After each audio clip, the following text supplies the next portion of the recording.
What's up, everyone? Here to do Kuroko no Basket episode 29. And this week's episode was definitely interesting. It wasn't like a crazy good episode, but I definitely enjoyed it. It was still a good episode just because we get introduced to a new character and a new group of people who seem like they're pretty good. And as someone stated on there, or as the captain stated, Hyuga, that they are pretty much the only people that are on par with the Generation of Miracles. They're not quite there, but like they said that if they were born in any other era, they would have been called the Generation of Miracles. So that definitely is a huge statement to make. But yeah, that definitely interested me, and just seeing like Meteorama, just how like mad he is that he lost. Like, if any of you guys ever play sports, like, I don't know, losing just isn't fun, and especially to someone that he went to middle school with, Tetsu, and he told him his type of basketball was wrong, and he's lost to him. So yeah, he is steaming, and Shutoku as a team, they're definitely ready to go. But I'll let you guys know what I thought about the whole episode. So the episode starts off with Surin just walking back from their game. It's like late or whatever, and some of the freshman players are saying, like, for better or for worse, we only have 3 games left until they can fully make it to the Winter Cup. And the coach and captain, they're like, what do you mean? This really has just started, because now they're playing the really good teams. And the 4 teams that ended up making it past the preliminaries to the champions round was Seren, Shutoku, Senshinkan. I don't know how to pronounce that, so don't quote me.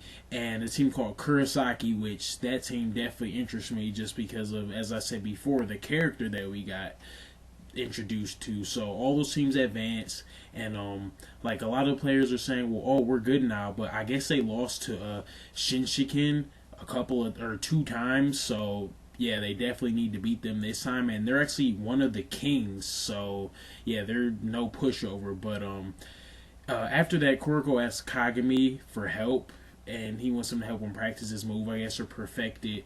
And he, like, and one thing I have to say, I don't know if you guys have noticed, the animation this time is so much better. At times, like in last season, it didn't even, like, it looked, they would travel and double dribble and do weird things with the ball, but I have honestly haven't found like any like highly noticeable parts where like they're like traveling or carrying or like just doing illegal things you can't do in basketball. But it's definitely interesting. Like, you can tell a lot more what's going on. Like, even the way Kuroko was dribbling the basketball when they were at the court, it was just like very basketball. Like, before they looked a little stiff at times, but you can obviously see that the budget has gone up a lot. But he ends up blowing by Kagami, and he says, wow, this really will be an unstoppable drive. But he ends up losing the ball, and Kagami's mad. He's like, that's far from advanced and all this stuff like that. But he touches the ball, and he noticed that it is super worn out because they can't use the gym a lot, I guess. And he says, like, wow, he's done all this to this ball. And Kuroko tells him this is his 6th ball. So he's been working hard, though, which I really like to hear that. But after that, we go over to Aoime and Momoi, and she's just telling him, like, let's go see Tetsu play or Kuroko play. And he doesn't want to. He already knows, but she says he's playing one of the kings. But I just like have definitely noticed a lot of these players like have a really good sense of basketball. Like, they can tell like who's gonna win and if it's a good matchup or not. But he ends up saying that like the king doesn't mean anything. Like, they're definitely gonna lose to Kuroko.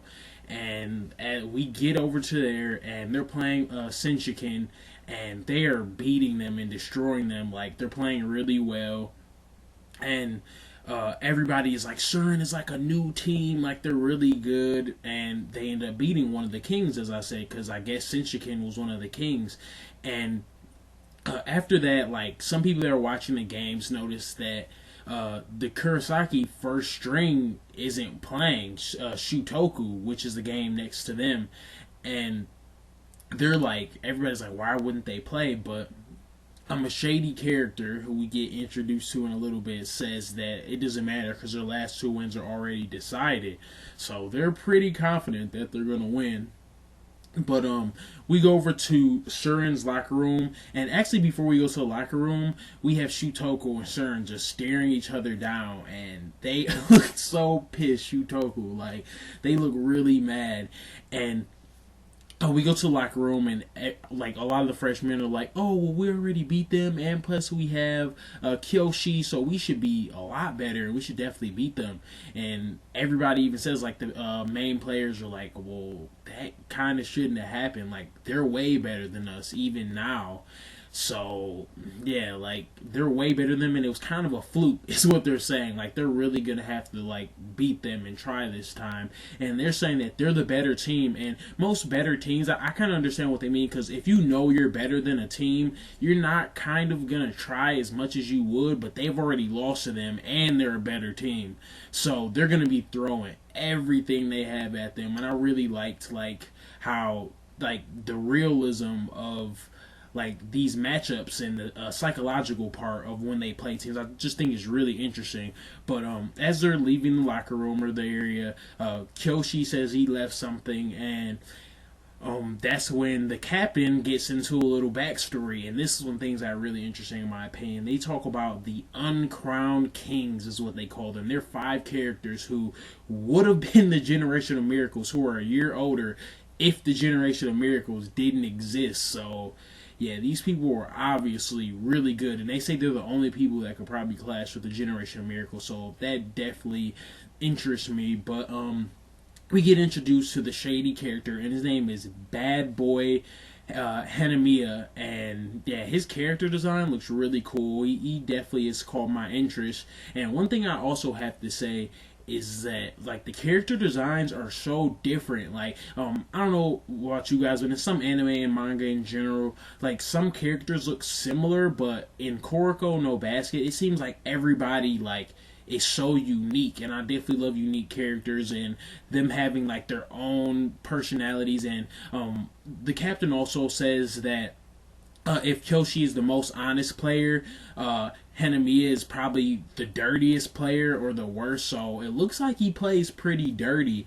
And he says something that like his last 2 games, or he says this to Kyoshi, the last 2 games are his losses, but he's not really worried about him. He says he wishes him best of luck, and he says something that really like freaked me out kind of. He says something like, "Oh, I hope your injuries heal soon.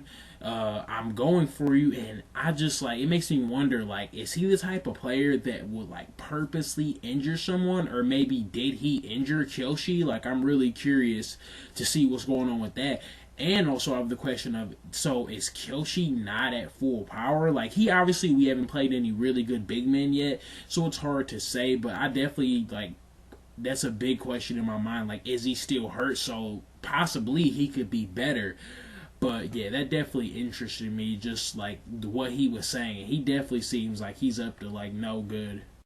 So after that, we jump right into the Shutoku Siren game, and most of it is just like hyping up the game. And Kyoshi says something really interesting. He says that it's like almost like human instinct, like in a sport, like defeat is like dying, especially to somebody like one of the Generation of Miracles who's never lost before. So defeat is like dying, and like winning is like living. And you're saying like it's an extreme example, but like Midorima, he's never like experienced that before, so it's gonna be really interesting to see like what he's done. Or it definitely caught my interest.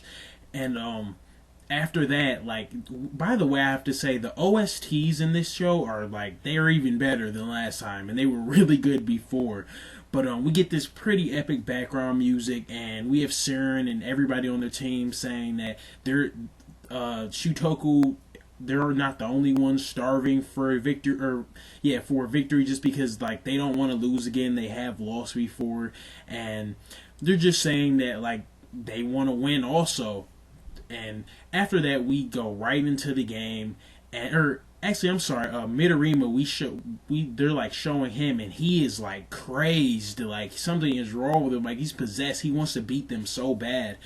But right after that, we jump right into the game, And right off the back, like, there's first we get the ball, then they steal it from us, then we steal it from them, and it was just really interesting. And I like how, like, they're clearly everybody's on edge and they're ready to play.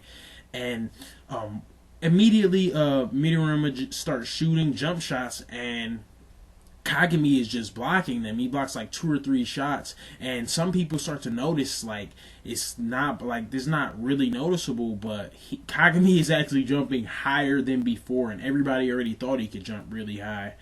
But yeah, he keeps blocking his shots, and everybody's confused a little bit, but Kagami, like, realizes, or Midorima challenges him and tells him that, like, yeah, this is gonna be a test of endurance, like, just like my jump shots, because they take a lot of energy to shoot, and to, like, because he has a slow jump shot but he doesn't miss. But the whole thing is like, with Kagami and his jumps, eventually he cannot jump as high, so he's gonna test them in endurance and see how long he can jump for. We'll see how long he can shoot for. So it was somewhat interesting, but I just hope it's not literally the whole next episode isn't just blocking and shooting. But I'm obviously, like, for sure it's not gonna be.